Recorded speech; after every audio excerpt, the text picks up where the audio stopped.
Bienvenidos a esta nueva sección. Vamos a hacer un análisis de una de las instituciones más importantes en México, que es el Infonavit. Vamos a ver sus retos, sus causas, sus problemas, pero todo a través de la voz de los ciudadanos.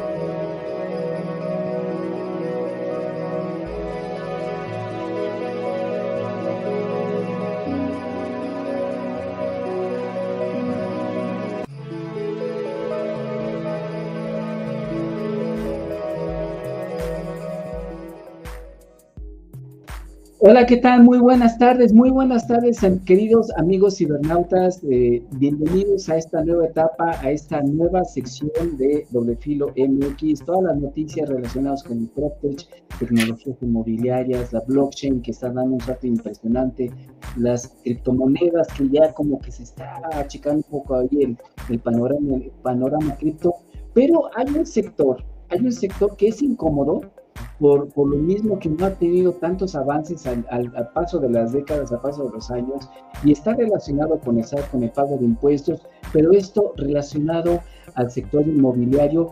Y el día de hoy tengo el enorme gusto de contar con la presencia de Néstor Gabriel López. Él es el segundo vicecoordinador del Comité Fiscal de la World Compliance Association, su capítulo México, y es un gusto tenerte aquí, Néstor Gabriel. Muchas gracias por atender nuestra invitación. Mario, también es un gusto estar contigo en tu espacio, Doble Filo MX. Bueno, un saludo a toda tu audiencia. Sí, nada más un poquito, si te puedes pegar más al micrófono, te oí un poquito bajo ahí, ¿sí? Y bueno, estamos siguiendo, obviamente, pues a todos los influencers, a todas las personas que tienen un expertise en ciertas áreas. Vemos que tú estás muy metido, todo tu expertise en la cuestión de los impuestos, y vemos que el SAT está haciendo cambios trascendentales. Veíamos ahí el cambio del acceso a la llave MX, va a ser toda la tramitología del gobierno. Pero háblanos, por ejemplo, en esta cuestión del SAT, ¿cuáles son los cambios, cuáles son las nuevas verticales, Néstor Gabriel, que tú estás viendo por parte del gobierno federal, pues para aplicarse al sector inmobiliario, que es de los sectores que más aportan al Producto Interno Bruto, por favor? Sí, cómo no, el sector inmobiliario es uno de los grandes brazos de la canalización de la demanda agregada que se conoce en cualquier país. Que entendamos que la demanda agregada está impulsada por las exportaciones, también el capital extranjero, en este caso las remesas, que sabemos que andan con un lastre importante, y entonces el gasto público, que se centra mucho, por supuesto, en los bienes y servicios, tiene un especial ancla o eje, que es el sector de construcción, aunque el sector inmobiliario, dicho propiamente que es sector de construcción, podemos referirnos a aquellos que se dedican a construir vivienda, almacenes, bodegas, y que son los que más, dentro de la etapa del sector secundario, que es la transformación, lo que más dinamiza la cultura en México. El SAT incluso ha propuesto diversos regímenes especiales para impulsar a este sector. De hecho, hay un capítulo séptimo de la Ley de Impuestos sobre la Renta, hay un capítulo especial para las fibras que eventualmente construyan locales o propiedades para rentarlas, y le permite diferir el impuesto, le da lo que se conoce en términos de impuestos, una economía de opción, para que este sector, que como tú bien dices, Mario, catapulta y es parte estratégico en el tan denominado desarrollo o deseado desarrollo económico, pues se geste de manera eficaz aquí en México, ¿no? Sin embargo, no hay que dejar de advertir que la industria de la construcción, dentro de su operatividad, contiene algunos lastres que pueden indicar, pues evidentemente, la eficacia de sus partidas deducibles, a la luz de que regularmente invierten en terrenos, también un estímulo fiscal para ellas al respecto, pero también de la mano de obra que contratan. Sabemos que de repente es mano de obra muy volátil, los riesgos asociados a la construcción, ya no dijéramos eventualmente también todo un factor que puede, que tiene mucha intención, más aún con esta agencia de transformación digital que vamos a hablar más adelante, y también esta Secretaría de Anticorrupción que lidera Raquel Buenrostro, realmente, pues tiene un sesgo muy particular, ya no decir de las mismas amenazas del gobierno, vamos a ponerlo en esos términos, con todo el eufemismo que quiera ponerle cada quien, pero fue una amenaza el hecho de que en el sector inmobiliario el Infonavit haya decidido pues dedicarse también a esas partes de la construcción.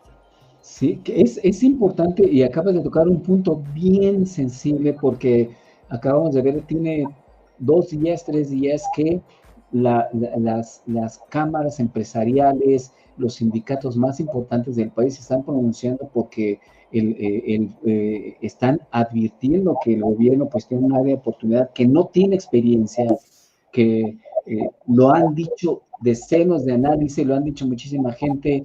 El capitán de Infonavit no tiene la capacidad, ha dejado muy mala experiencia al frente de Pemex y ahora lo pones a pilotear un carro muy, muy delicado. Estamos hablando de más de 7 millones de cuentas de derechohabientes. Estamos hablando nada más y nada menos que las subcuentas de vivienda de 7 millones de personas y estamos hablando de un capital de más de 2 billones de pesos y que están ahí flotando y que no sabemos, no hay plan ejecutivo, no se sabe nada, solamente han dado unos anuncios por ahí como serpentinas, hay como unos flashazos, pero no hay nada de frente a la gran ciudadanía, no hay nada de información respecto a esta construcción de viviendas, es algo muy delicado. Pero en cuanto al tema, nuestro Gabriel, de las cuestiones del SAT, mencionabas áreas de oportunidad para desarrolladores, para constructores de vivienda. ¿Tú qué valores has visto dentro del sector inmobiliario referente al SAT, referente al pago de impuestos, nuestro Gabriel? Bueno, sin duda, de las grandes áreas de oportunidad está el acceder a todo, por ejemplo, si hablamos de desarrolladores de vivienda, a establecer con toda su, pues con todos los requerimientos del SAT, aquella exención que les atribuye para efectos de ley del impuesto al valor agregado. Entendamos que una de las grandes, dijéramos, impulsos a través de una norma que se llama norma parafiscal o extrafiscal, la vivienda no tenga, cuando tú compras una vivienda, no tenga el impuesto al valor agregado y eso abarate el costo de la vivienda y el consumidor pueda en un momento dado pues acceder a la misma. Y sin embargo, decir que al abaratar esto, o el decir te quite el impuesto, en este caso no es la renta, pero sí el IVA, implicaría que esta empresa, si es inmobiliaria y se dedica también a construir locales comerciales, implicaría llevar una especie de ponderación de entre toda su actividad económica, cuánto produce por actividades que tengan que ver con la producción de bienes en renta comerciales y cuánto en tema inmobiliario desde el punto de vista casa habitación, porque todos los gastos que pueda tener de la actividad que, sí, que genera una actividad comercial o negocios comerciales van a estar limitados si no se pueden identificar a la misma en una proporción que, pues, que dijéramos es algo muy técnico, se deriva de que pues como tienes la venia de no cobrar IVA en tu actividad de casas, tampoco puedes aprovechar parte del IVA que no puedes identificar en esta actividad de negocios comerciales. Entonces, ¿qué tienen que hacer de los grandes lastres? Es manejar adecuadamente esas proporciones y un factor muy importante. Regularmente el sector inmobiliario crece a través de apalancamientos, es decir, los puente. Estos créditos puente traen como iniciar un proceso a veces de preventa de sus locales o preventa de las casas, y ahí tenemos dos grandes oportunidades.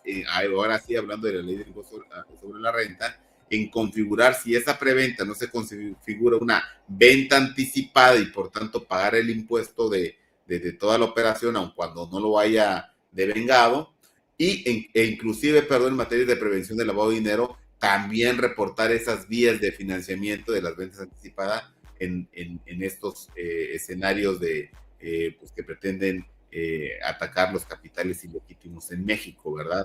Estas dos vertientes muy comúnmente son pasadas por alto, por los negocios inmobiliarios, sobre todo cuando se lo llevan a un espectro no de las grandes empresas, hablando de las medianas, pequeñas empresas, siempre tienden a pasar por alto porque, déjeme decirlo, Mario, con todo respeto para todas las personas que se dediquen al sector, es un sector donde hay muchos números, dijéramos, hay ingenieros, hay arquitectos, y entonces, por ser especialista en los números que ellos manejan, por sus cálculos estructurales, naturales y todo lo que signifique, pensarán que el tema de los números con el SAT también lo pueden manejar, y es aquí cuando vienen vicios muy, dijéramos, muy marcados, se convierten como en un lastre, porque se vuelve como una especie de mundo contaminado del ambiente de la construcción por las malas prácticas que se han aplicado a lo largo de los años, y hay que decirles a la industria del sector inmobiliario, ya no estamos en los años donde todo podías manipular todo y dejarlo oculto. Hoy, con el sistema digitalizado, y que pretende, que es parte también de la estrategia de esta nueva Agencia Nacional de Transformación y Telecomunicaciones, la información que tiene el SAT es muy eficaz, y la verdad que cada vez hay menos oportunidades como para tratar de establecer esas malas prácticas que en el año se tenían, ¿no? No hay que dejar de advertir también, y es una experiencia propia con clientes, que también hay un vicio social en la contratación de los trabajadores, porque cuando llegas a comunidades, y salgámonos del DF, salgámonos de Monterrey, salgámonos de Guadalajara, salgámonos de esas grandes ciudades, de las capitales incluso de los estados, vámonos a las comunidades, y es ahí cuando entran grupos de control sobre la mano de obra que tienen que contratar esas inmobiliarias, las tienen que contratar, porque si no te paran la obra, vienen algunos tipos de amenazas con camiones, secuestros de choferes, la verdad que es un reto, son una estirpe guerrera los empresarios de la industria inmobiliaria, pero también hay que decirlo que requieren cada vez más capacitación orientada a un eficaz cumplimiento de sus obligaciones. Sí, hablabas algo muy importante, es algo muy delicado de grupos de poder que operan ahí en la clandestinidad, que es o me contratas tantos y me reportas tantos trabajadores, y si no, aquí te hago un desmán. La obra te la hacen, y como hay temas de derechos humanos, la verdad es muy complejo, terminan los empresarios de la industria inmobiliaria absorbiendo los costos fiscales que no debieran absorber, y que al final del día eso se transmite como costo para en el producto, para el consumidor final, y bueno, pues al final, pues ese es un tema que ojalá se vaya acabando en todo este tema de fiscalización. Ya no solo es ponerle la carga a ellos, pero hay que decir que los servicios operativos que han estado por muchísimos años, yo te puedo decir, toda mi vida profesional los he visto, y siguen estando, ¿no? Sí. Oye, Néstor, ya están habiendo estos cambios. Mencionabas la nueva dependencia de Raquel Buenrostro. Ojalá que no sea una dependencia patito como el INDEP, el Instituto Nacional para Devolver al Pueblo lo Robado, que sea una dependencia fuerte, que sea una dependencia de Estado, pero en esos cambios fiscales que tú has visto, que tú has analizado, hemos visto que tú haces un análisis de las iniciativas, estás al pendiente del diario oficial de la Federación. Hay algunas ventajas que diga, yo gobierno, yo sé la importancia del sector construcción, en impuestos te puedo dar estas ventajas, te puedo dar estas ventajas. Tú lo has visto, hay ciertas ventajas para el sector que es uno de los pilares de la construcción. Si bien es cierto, hay muchos vicios, también por otro lado, también es muy importante la labor de la CEMIC, de la Cámara Mexicana de la Industria de la Construcción, las diversas pequeñas empresas, las pymes de construcción que de buena gana sí contratan gente, sí hacen las cosas correctamente. ¿Cuáles son las ventajas que tú ves? ¿Hay alguna ventaja en estos cambios que se están dando? Recordemos que parte importante dentro, o para un empresario de la construcción, o en este caso el ramo inmobiliario, es el capital que ellos puedan tener o contar para apalancar sus servicios, o para establecer fianzas sobre los contratos que ellos reciben. Siempre van en función del monto del capital que ellos tengan, y este capital dentro de las empresas, dentro de los bienes productivos, se conocen como capital assets en inglés, o activos de capital, y se traducen eventualmente como terrenos o como maquinaria. O sea, que es el músculo, vamos a ponerlo en esos términos, es un músculo que muestran las empresas para decir, tengo esto para producir puentes, caminos, o hacer vivienda, en fin. Y estos dos vehículos regularmente no son reconocidos como un gasto deducible de manera inmediata dentro de la industria de la construcción. Hay ciertos porcentajes que la ley del impuesto de la renta te permite, vamos a suponer, maquinaria, te permite, oye, pues si compras una maquinaria de $1 millón, aprovéchala, como es un activo de capital que te va a ayudar a generar ingresos, es muy importante, no es un gasto, Y es aquí cuando el reto del empresario de la construcción, que insisto, saben de muchos números, pero cuando te entras al ambiente jurídico de números y de cálculo, decía, permítame hacer una pausa, decía un filósofo mexicano, don Antonio Caso, que se hablaba evidentemente de lógica, tú y yo la entendemos, porque es algo lógico. Cuando hablamos de filosofía, solo yo lo entiendo, porque es una introspección y estás filosofando. Pero cuando hablas de impuestos, ni tú ni yo le entendemos. Entonces estamos en un ambiente y lo digo en esos términos porque de repente al hablar de impuestos pareciera que fuera el mismo lenguaje o las mismas, insisto, prácticas de antaño. No, ya no es así. Aunque lo que te permiten con tus activos de capital es, tienes terreno, hay un estímulo fiscal en el título séptimo de la ley de impuestos sobre la renta, aprovechalo si estás en las condiciones. Tienes eventualmente activos, acaba de salir un decreto el 21 de enero, que muy poco se ha hablado, un decreto de deducción inmediata también de inversiones, o más bien deducción acelerada de inversiones, donde oye, ya no sea el 25%, que sea el 70% en el primer año, y cuando vendas otro 30%, por decir algo, ¿no? Entonces, lo que va permitiendo la autoridad es que el régimen de flujo de efectivo, Mario, que es un régimen que dista del régimen financiero, y el régimen de flujo de efectivo dista del régimen financiero, y ambos regímenes distan también del régimen fiscal. Entonces, el empresario de la construcción tiene que hacer una conciliación entre tres enfoques. Primero, sus finanzas. ¿Cómo van a aparecer sus estados financieros? Segundo, pues, un tema muy importante porque eso sirve para pagar impuestos, lo fiscal. Pero tercero, ¿cuánto dinero realmente tu régimen de flujo efectivo tienes para hacerle frente? Tu liquidez, ¿no? Efectivamente.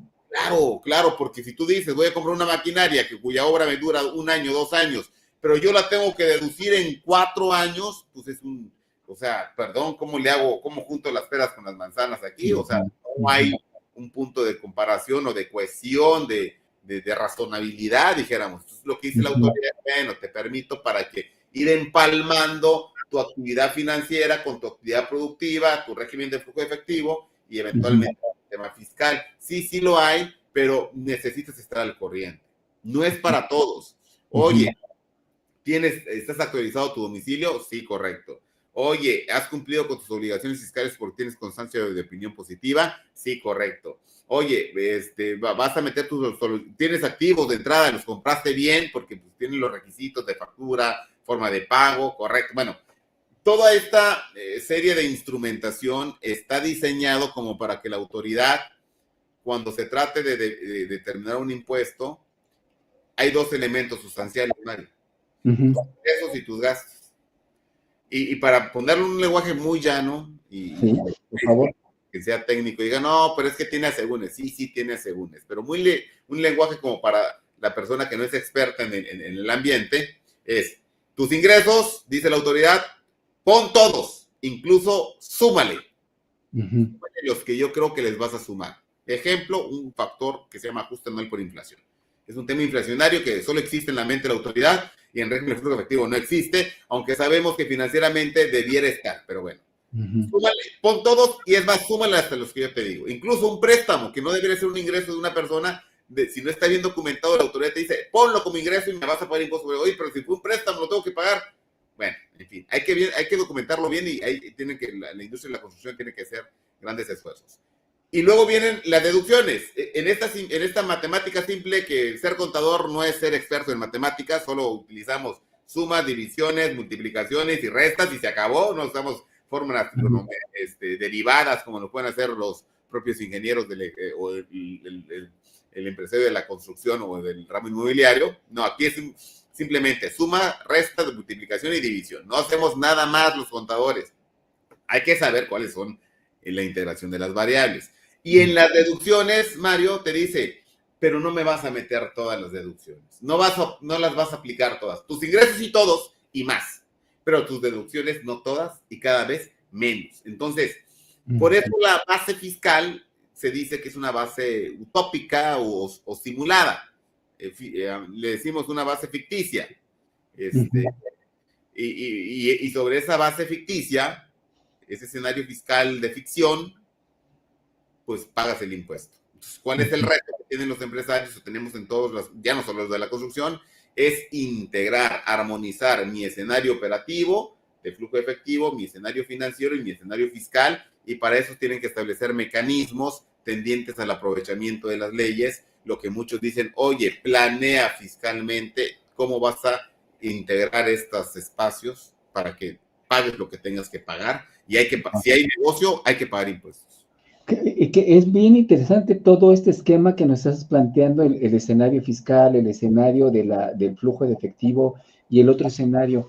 Ahora, en este expertise que tú nos estás planteando, yo gobierno, yo 4T, voy a construir vivienda. ¿Tú cuáles son, digamos, ahorita, por ejemplo, supongamos que te llama Octavio Romero del Infonavit? A ver, Néstor Gabriel, por favor, explícanos. Yo no sé hacer nada, Infonavit no sabe construir. Dime cuáles son los escenarios que me tengo que enfrentar, qué es lo que debo de hacer yo como gobierno para implementar un plan de construcción cumpliendo este tipo de reglas, este tipo de operatividad, y que estos flujos de impuestos, no sé, flujos de efectivo, se rinden cuentas también a nivel, siendo gobierno, ¿puedo pagar impuestos? Es una pregunta tonta, pero yo creo que es válida, Néstor Gabriel. En este caso es que tiene dos áreas de oportunidad muy grande el modelo. De entrada, es un modelo que si bien no hay expertise, y acuérdate que en la construcción existen algo que se llama vicios ocultos, que lo tienen también en coches, de cualquier bien, ¿no? Pero en la construcción es muy notable un vicio oculto, y para que las personas no se... me puede explicar con las personas que no sepa qué es un vicio oculto, pues es aquello que quedó oculto en el terreno, dentro de la pared, y que no sabe si al rato va a funcionar, porque como tiene repello y tiene piso, pues parece que está bien. Pero no, hay un vicio oculto que si no es de dimensiones mayores, pues puede quedar ahí. Pero si sí lo es, hay que romper y volver a construir.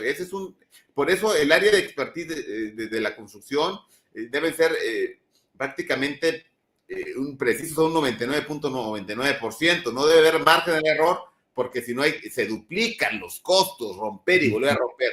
Ahora, ese es un punto muy importante.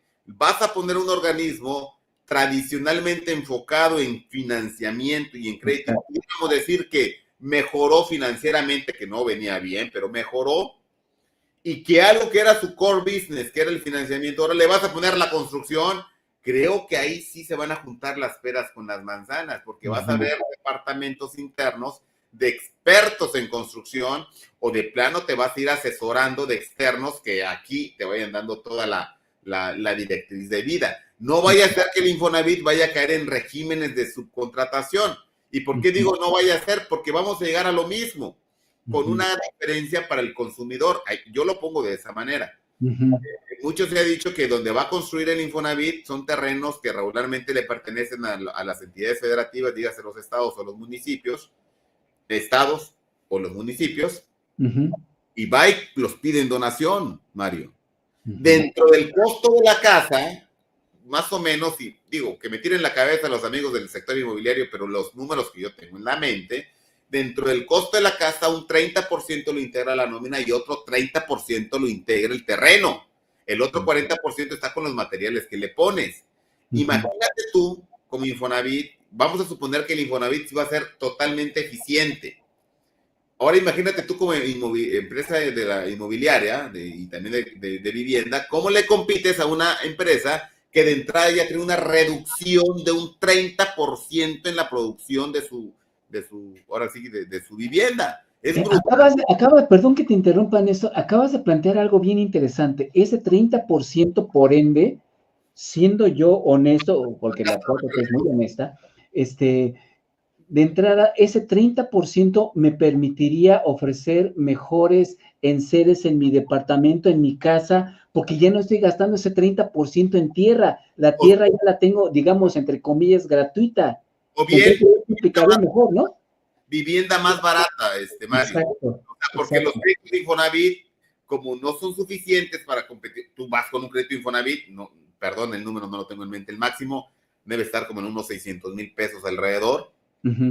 Con 600,000 pesos dices qué tipo de casa te compras, Entonces, o sea, vas a poder otorgar, imagínate que si eso fuera la proporción, casi una casa de 900,000 pesos, puros costos, porque pues ya el terreno no lo compró. Entonces, sí, o sea, como para el acreditado está sensacional. Sí, solo sí, no hay vicios ocultos. Exacto. Porque si no, todo ese ahorro, pues te va a caer en la misma, y entonces hubiera sido, te va a caer en la misma, entonces el factor, y vas a dejar de impulsar empresas que por años se han dedicado a eso y que han generado una economía de negocios, y que además el Infonavit no va a pagar un peso partido por la mitad de estos impuestos, y entonces el Estado mismo va a decir, oye, nos costó lo mismo, pero sin la recaudación que íbamos a tener del empresario de la construcción, ¿para dónde vamos? ¿No? Entonces, ojalá, digo, estoy poniendo uno de los tantos escenarios. Acuérdate que en la administración de riesgos tienes que poner el escenario optimista, el moderado y el agresivo, ¿no? Por decirlo menos, digo, puedes poner mayores matices, pero en la evaluación de riesgos los tienes que poner sobre la mesa. Y acabas de tocar otra fibra sensible. No va a haber impuestos de los empresarios que aporten al gobierno federal, porque esos impuestos obviamente son bien importantes. Pues si Juan tiene su constructora, esos impuestos pues van a las arcas públicas, apoyan. Pero si Infonavit acapara todo, ¿de dónde va a estar la recaudación? Ahí va a estar en chino. O sea, dijéramos que el modelo no está mal, o sea, pero si vamos a actuar en el marco de la eficiencia de vida. Y no es que yo sea, ni que seamos pesimistas, sí, claro. Van a decir los empresarios, ni que sea tampoco el wow del mundo hacer una casa. Sí. Viendo quizás como en nuestro presidente anterior, ¿verdad? Ni que fuera tan difícil, solo es hacerle un hoyito y no sé qué, sacar petróleo. Ya con un tabique ya se levanta solito, ¿no? Sí, perdón, pero a lo mejor me estoy viendo con ese comentario, válgame la expresión, permítanme hacerla de esa manera, pero no solo es eso. Es que en realidad la curva de aprendizaje puede ser muy costosa. Y entonces, medida popular o no, la realidad es que ya está, y el punto es de que con eso tienen que sobrevivir los grandes empresarios. ¿Qué tienen que hacer los empresarios? O acostumbrarse a ganar menos, porque pues a lo mejor su margen de rentabilidad, o de plano dedicarte a otro mundo, o traer capitales o producir en otro lado también. O sea, lamentablemente no es un escenario que me gustaría comentarlo, pero pues son una administración de riesgos, ¿no? Yo creo que en la vertiente muchos, o de plano dejar de producir puro local comercial, pero ¿para qué quieres tantos locales comerciales si no hay comercio? Entonces, exactamente. Va a haber no es fácil la lectura, pero bueno, es lo que está, y sobre todo a eso, a esos elementos se le tiene que aplicar esa resiliencia a la cual están acostumbrados los empresarios. Wow, son varios los temas que nos estás planteando, eso, Gabriel, pues, nos dejas pensando, porque sí son varios escenarios que no sabemos bien, que desafortunadamente no echándole, no en un ánimo de crítica negativa, no de crítica así, de clase, sino que con números y con datos y con información disponible, el gobierno en muchas cuestiones está operando pues de cabeza, ¿no? No está operando, no se están dando los buenos resultados. Ahí vemos lo del Tren Maya que descarrila de pronto, vemos ahí las cuestiones del AIFA que quedó mucho, que nada más se construyó la mitad, no están llegando las personas, el nivel de vuelos, ahí está Mexicana que de pronto ya está casi tronando. Los ejemplos que nos están dando en 6 años pues dejan mucho que desear, y ahorita en el caso de Infonavit genera más dudas que certezas, ¿no? Y no lo digo yo, lo dicen millones de personas, lo dicen los usuarios.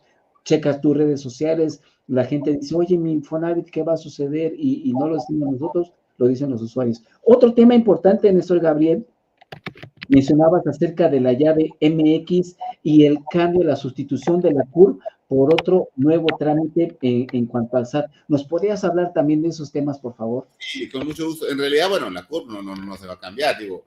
Imagínate que en el año 2020 el 96% de los trámites de gobierno requerían la CURP. No, aquí lo que va a hacer es potencializar el uso de la CURP. Es más, en algún momento se habló que la CURP iba a sustituir al RFC, lo cual no va a ser del todo plano por dos cosas. Si hablamos que desde el punto de vista capacidad jurídica tenemos a dos personalidades en México, que es la persona física y la jurídica, o la persona natural, como lo llaman en otros lugares, Latinoamérica, y la jurídica, pues es que una persona física o natural debe tener una CUR porque nace con una CUR, pero no puede tener RFC porque no está en el padrón de contribuyentes. O sea, puede tener CUR, pero no puede tener RFC. Y una persona moral, al revés, no, la CUR no la tiene porque no tiene un registro de población, es una ficción jurídica, pero sí debe tener un RFC porque pues, no puede haber persona moral sin RFC por temas de obligación fiscal. Entonces, no va a ser del todo que un individuo, o más bien que la CUR vaya a ser el RFC de las personas físicas. Todavía no veo luz para ello. Por eso, y lo que se trata de impulsar con esto es justamente lo que en plena pandemia, Mario, se empezó a vertir o estudiar en el propio gobierno lo que se fue el concepto de clave única de identidad digital, la cual iba a estar compuesta, por supuesto, por la CUR y algunos otros elementos de verificación. Y allá quedó como una propuesta, la secretaria de Gobernación lo hizo en su momento, me parece que debe haber sido la ministra, perdón, se me fue el nombre ¿Norma Piña?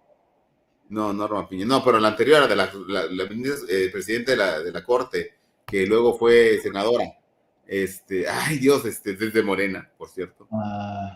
Ay, cañón, sí, es muy Olga Sánchez. Olga Sánchez, perdón, imagínate.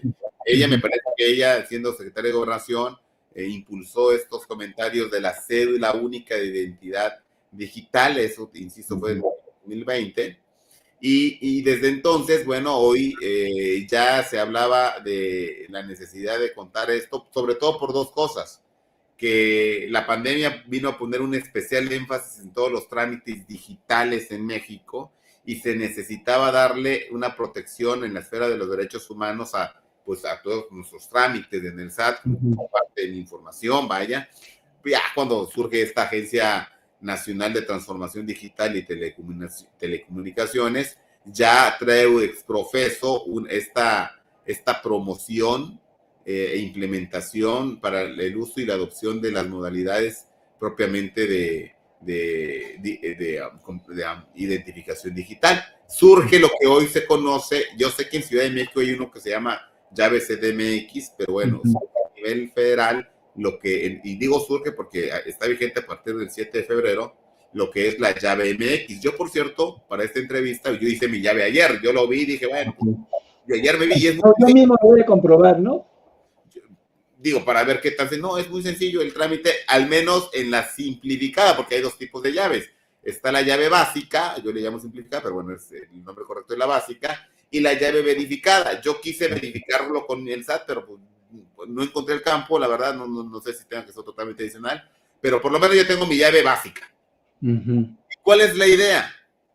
Que todos esos estímulos o todos esos programas sociales y en general cualquier trámite con gobierno vaya asociada con esta llave de identidad digital que está asociada con la cédula única de identidad digital. La llave MX es la materialización de aquella idea que se tuvo en 2020 y que va a ir perfeccionándose, por supuesto, pero básicamente dijéramos que ya estamos en la instrumentación de esa cédula única de identidad digital, y para ello, para pasar de una llave básica a una llave verificada, lo que nos exige es tener algunos documentos de identidad, por ejemplo, una credencial, un pasaporte, pero también para aquellos que tengan el RFC, o en este caso la firma electrónica del SAT, pueden verificarlo con esos elementos de idoneidad, que eso es lo que se busca para que sea verificada.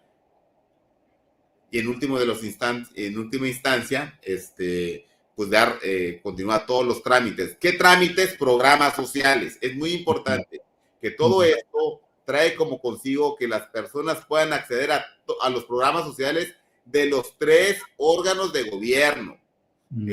Por tanto, esas llaves individuales, como existe en Ciudad de México, va a haber un momento de unificación.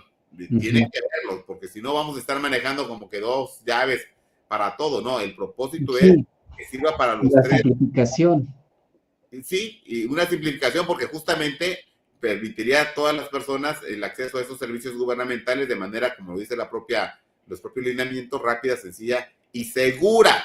Y aquí en el tema de seguridad, pues yo te puedo decir una cosa, o sea, ni el mismo SAT ha demostrado ser tan seguro porque de repente ha sido hackeada la página. Entonces, ¿dónde van a quedar esos datos? Bueno, pues aquí la protección de datos personales, y más aún que ya desapareció el INAI, esos organismos autónomos de materia constitucionales, bueno, pues irnos a esas leyes de protección de datos personales en posesión de los sujetos obligados, que es el sector gobierno, y también a los lineamientos generales para la protección de esos mismos datos del sector público. Debe estar muy avispado y tener esa cultura de la defensa de los derechos personales.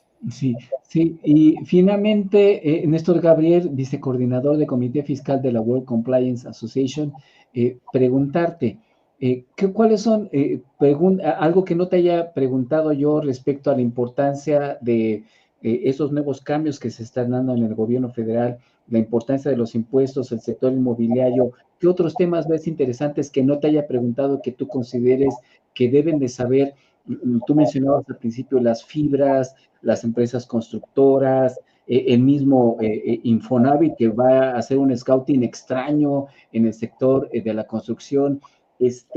¿Cuáles son los temas que tú ves que deben ponerse más adelante sobre la mesa en en una nueva etapa del país, de México, donde, bueno, pues ahí como que vemos como muchísimo control del gobierno, muchísima presencia del gobierno en todos los aspectos de la vida, mucha presencia morena por todos lados? ¿Tú cómo lo ves aquí en la cuestión de los impuestos y relacionado al sector inmobiliario? Bueno, de entrada, cosa que ya existe, cosa que ya está, es evidentemente este decreto de deducción inmediata, que en última de las instancias está ya vigente para todas las personas que utilicen activos nuevos o activos fijos nuevos en México desde el 22 de enero, ¿no? Segundo, el tema, por supuesto, del plan de regularización, el plan maestro, o sea, eso es, bueno, un plan de regularización fiscal, que yo siempre lo he dicho cada que me preguntan, el gobierno no necesitaba mandar un plan de regulación social.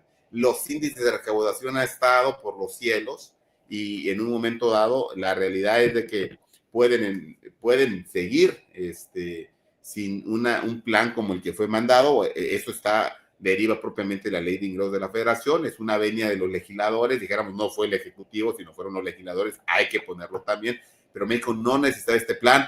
¿Qué va a venir del plan? Que te puedes acoger al mismo hasta el 30 de septiembre, hasta el tercer trimestre de este año, no sabemos, seguramente una mayor fiscalización de todo, porque este plan aplica para las multas y para los recargos en reducción al 100%, que es benéfico, muy bueno.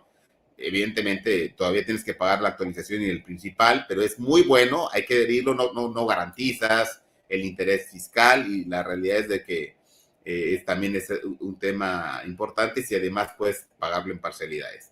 El otro es el tema del buzón tributario, que lo vienen pateando el bote desde que salió rápidamente el buzón tributario, 2014.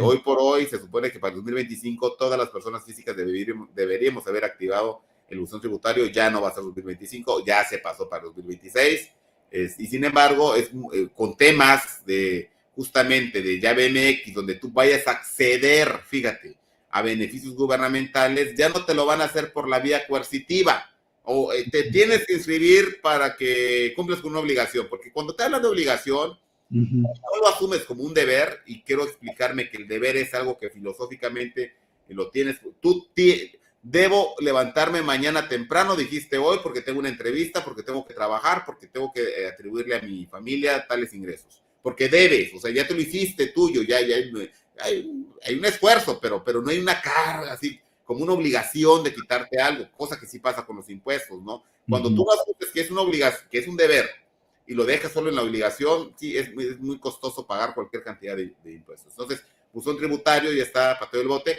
También el tema de los recicos, en este régimen simplificado de confianza de personas físicas, pueden no presentar una declaración anual, lo cual, en mi opinión, es un marco de cobertura para el propio gobierno, porque los recicos muy probablemente, aquellos que tienen ingresos ordinarios, les da lo mismo, pero aquellos que eventualmente pueden tener contratos de cierre de año, al principio o a mediados, y que luego no tengan, entonces ellos en el año iban a pagar menos porque les iba a dar un saldo a favor regularmente. Pero la buena noticia es de que ellos van a quedar liberados de presentar al anual como una de las tantas obligaciones y que va a beneficiar a aquellos reciclos, insisto, que sean de ingresos más fijos o en un marco no tan variable para ellos. Si alguno de la industria inmobiliaria es reciclo, porque puede serlo, o le da servicios, pues sepa que hoy no va a pagar, no va a presentar el impuesto anual, sí va a pagar el impuesto provisional, ¿no? Y de ahí en fuera, pues lo que todo el mundo buscamos, ¿no? Hoy no ha habido una reforma, la presidente Claudia Sheinbaum dijo que va a diferir, o más bien no pretende establecer una reforma fiscal. Yo digo, sí hay que hacerlo, hay que empalmar más estos escenarios fiscales, financieros y operativos, hay que hacerlo más armónico, y para ello, más allá de estar dando estímulos, se necesitan cambios estructurales en la ley, pero no solo en el tema del fiscal, sino también en el tema hacendario, porque una reforma fiscal se diferencia de lo hacendario en que lo fiscal se dirige solo a los impuestos y lo hacendario va enfocada al gasto público. Wow. Pues son muchos temas que nos has planteado. Vamos a hacer un análisis de lo que nos estás diciendo para redactar esta entrevista, y me quedo con varias cuestiones que tenemos que saber, y obviamente pues va a haber personas dentro de nuestros amigos cibernautas que van a decir, oye, yo soy constructor, pero tengo dudas. ¿Cómo te puede buscar la gente, no sé, Gaby, para una consultoría, para una conferencia, pues para el sector inmobiliario, para poner estos temas que son técnicos, y obviamente alguien que está muy empapado de la ley va a hacer falta porque los puedes exponer? Te hemos visto en foros nacionales, te hemos visto en foros internacionales exponiendo estos temas. ¿Cómo te puede buscar la gente? Mira, yo pongo mis redes sociales. En LinkedIn me pueden encontrar como Néstor Gabriel López. Mándame una invitación, mándame un mensaje. Creo que así fue como nos conocimos contigo, Mario. Sí, claro que sí. Es una red profesional que nos alcanza mucho a los que realmente estamos en un ambiente de compartir profesional. Tengo temas de gratuitos, permíteme decirlo. Tengo un canal gratuito de YouTube que es Néstor Gabriel López. Me buscan en Fiscal y Negocios, y tenemos programas cada 15 días los martes, y tratamos de generar, tenemos más de casi 500 videos ahí de contenido empresarial que la gente puede consultar. Tengo invitados, amigos míos, colegas, con los cuales tenemos una sinergia de comunicación con el único objetivo de que pues se difunda la cultura de cumplimiento en México. Y el que tenga mayores dudas, también tengo el ex, la cuenta ex, @GabrielNéstor, pues ahí me puede escribir si tiene una duda en concreto. Mi correo electrónico es gabriel.lopez@ceiconsultores.com. Lo puse en un chat privado ahí, no sé si es posible usarlo, pero mi correo no lo puse, pero te lo pongo ahorita en estos momentos, porque los números celulares, pues la verdad que eso va a ser la siguiente etapa, ¿no? Una vez que tengamos contacto por redes sociales, ya compartiré ya en inbox, como se le dice, los correos, los datos celulares, para que podamos interactuar. Sí, claro que sí, ahí está el correo, ahorita lo vamos a estar compartiendo, y bueno, pues yo te quiero agradecer mucho el espacio, Néstor Gabriel. Obviamente, pues, si tienes algún análisis, algo relacionado de impuestos y sector inmobiliario, pues esa es tu casa para escribir en Doble Filo MX, que son... Vamos a hacer una charla, me parece. Es más, podemos hacer, yo tengo una amiga que se llama Luisa Cadenas, que ella impulsa mucho el sector inmobiliario a través de una especie de bursatilización evidentemente de financiamiento, a través de una especie de bursatilización, pero estrictamente con criptoactivos, y pues lo podemos poner sobre la marcha y platicar cómo se aterriza eso en México, porque en México hay una curva de aprendizaje, pero pues en otros países ya estamos avanzando en eso. Han avanzado en eso. Sí, claro que sí. Qué interesante, que los criptoactivos es otro gran tema apasionante, y yo creo que va a ser tema para otra conversación, eso, Gabriel. Te quiero agradecer muchísimo el espacio. Nuestro Gabriel López, vicecoordinador del Comité Fiscal de la World Compliance Association, Capítulo México, muchísimas gracias por tu expertise, muchísimas gracias por compartirnos estos temas. Pones temas delicados, temas muy importantes, temas de estrategia y planeación para lo que sería una de las constructoras más importantes en América Latina, que sería Infonavit, y no hay planes. Bueno, ahí está el tema sobre la mesa. Muchísimas gracias, Néstor Gabriel, y que tengas muy buena tarde. Un abrazo, Mario. Dios los bendiga a todos. Muchísimas gracias, que tengan muy buena tarde. Estamos viendo.